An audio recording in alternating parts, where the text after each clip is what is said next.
Assalamu alaikum wa rahmatullahi ta'ala wa barakatu. Barkanku da kasancewa da Malalla TV.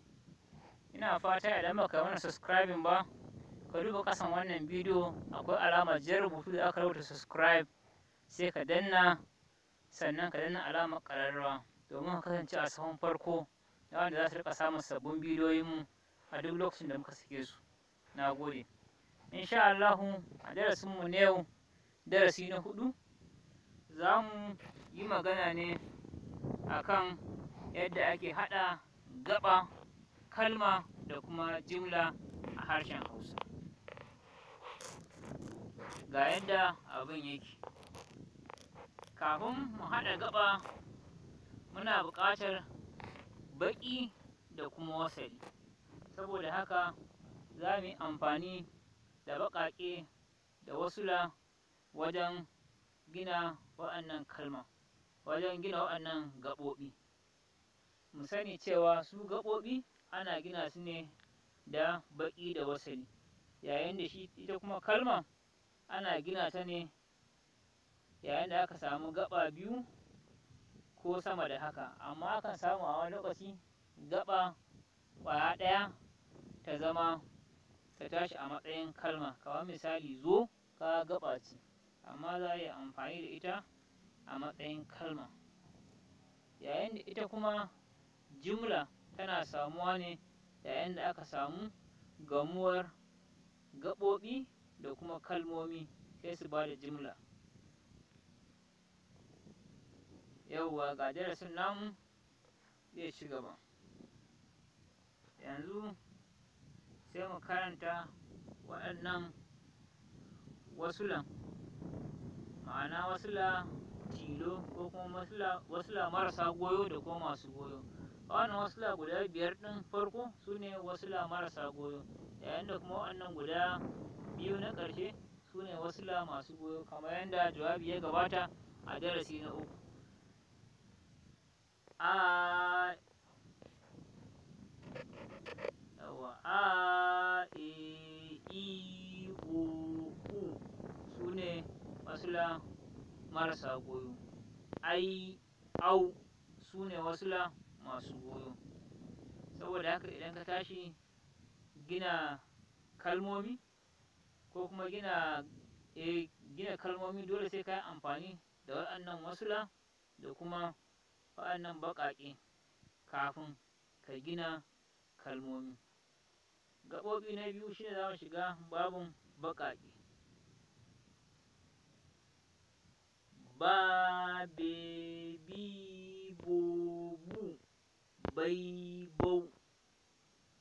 Kaga a basala idan aka cire wasula, waɗannan su ne na sama ɗin na farko, su ne wasula. Idan aka cire su, kaga ragowar duk abin da za su biyo baya baƙaƙe ne. To yanzu za mu riƙa bin baƙaƙen ɗaya bayan ɗaya, muna mai da su gaɓoɓi. Kaga misali ba, idan aka yi mata wasali da a, za ta ba da ba kenan. Haka ba in aka yi mata wasali da e, za ta ba da be. Haka ba a yi mata wasali da i, za ta ba da bi. Haka ba a yi mata wasali da o, za ta ba da bo. Haka ba a yi mata wasali da u, za ta ba da bu. Haka ba a yi mata wasali da ai, wannan tagon wasali na ai ɗin, sai ta ba da bai. Haka ba a yi mata wasali da au, tagon wasali na au, sai ta ba da bau. Saboda haka za mu riƙa bin abin har zuwa za. To yanzu idan muka koma ɓangaren ca, za mu ga ca an mata wasali da a, sai ta ba da mai ca. Haka idan aka mata wasali da e, za ta ba da ce. In aka yi mata wasali da i, za ta ba da ci. In aka yi mata wasali da o, za ta ba da co. In aka yi mata wasali da u, za ta ba da cu. Haka har zuwa au, in aka mata wasali da au, za ta ba da cau. To yanzu insha Allah na san kowa ya fahimci yadda tsarin yake. Za mu bi su dalla-dalla. Ba, be, bi, bo, bu, bai,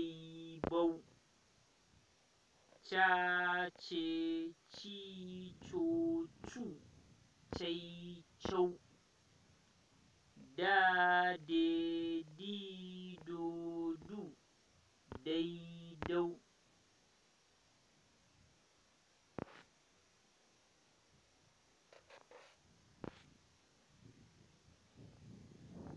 Fa, fe, fi, fo, fu, fai, fau, ga, ge, gi, go, gu, gai, gau. To, yanzu kun ga mun haɗa gaɓoɓi.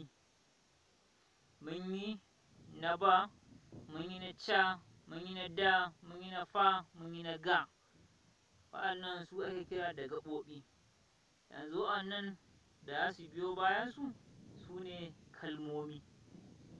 Idan muka haɗa ba, gaɓar ba, muka ƙara da wata ba ɗin, shi ne zai ba mu baba. Kun gani? Gaɓoɓi ne na ba da ba muka ɗauko, shi ne ba mu baba. Idan muka ɗauko gaɓar ba da kuma gaɓa ta bu muka haɗa, haka zai ba mu kalma ta babu.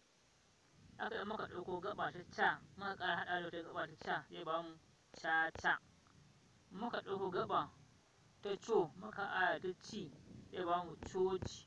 Mun ga daga gaɓoɓi mun soma gina mai kalmomi. In muka ɗauko gaɓa ta fai muka ƙara da ta fai zai ba mu fai-fai. Idan muka ɗauko gaɓa ta fa muka haɗa da fa zai ba mu fa-fa. In muka ɗauko gaɓa ta gu muka haɗa da gaɓa ta ga zai ba mu guga. In muka ɗauko gaɓa ta du muka haɗa da gaɓa ta ba zai ba mu duba. In muka ɗauko gaɓa ta bu muka haɗa da gaɓa ta gu zai ba mu bugu. In muka ɗauko gaɓa ta do muka haɗa da gaɓa ta go zai ba mu dogo. Idan muka ɗauki gaɓa ta gu muka haɗa da gaɓa ta ba zai ba mu guba. Saboda haka waɗannan su ne mai su ne kalmomi waɗanda aka haɗa su daga jumloli. Kalmomi waɗanda aka haɗa su daga gaɓoɓi. Ma'ana an samar da waɗannan kalmomi ne daga haɗa gaɓa da gaɓa 'yar uwarta ko kuma gaɓa da gaɓa wacce ba 'yar uwarta ba. Ma'ana kamar gu tana babun ɓangaren ga ne da kuma ba wacce tana ɓarin ɓangaren ba, shi ne suka ba da guba. Sai kuma jawabi na ƙarshe shi ne jimla. Jimla tana samuwa ne idan aka haɗa kalmomi, wani sa'in kuma kalmomi da gaɓoɓi sai su ba da jimla. Ma'ana zance mai ma'ana shi ne jimla. Kamar misali, ba gado a gida.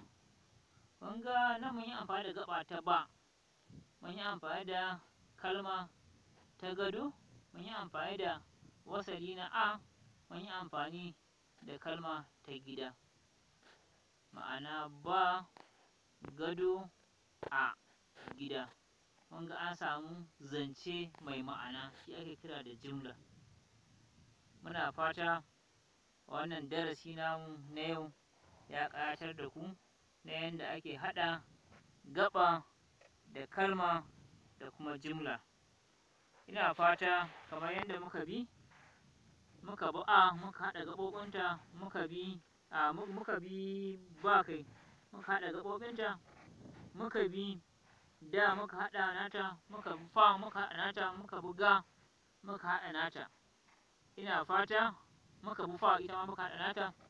Ina fata za ku bi duk ragowar daga kan ga mun tsaya a ga, za ku ɗora daga kan ha har zuwa za.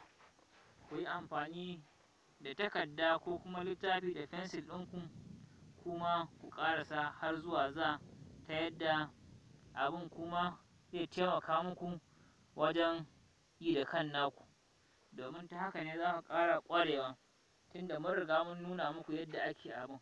in ka ɗauki kamar ha, kaga za ka saka mata wasalin a, kaga zai baka ha.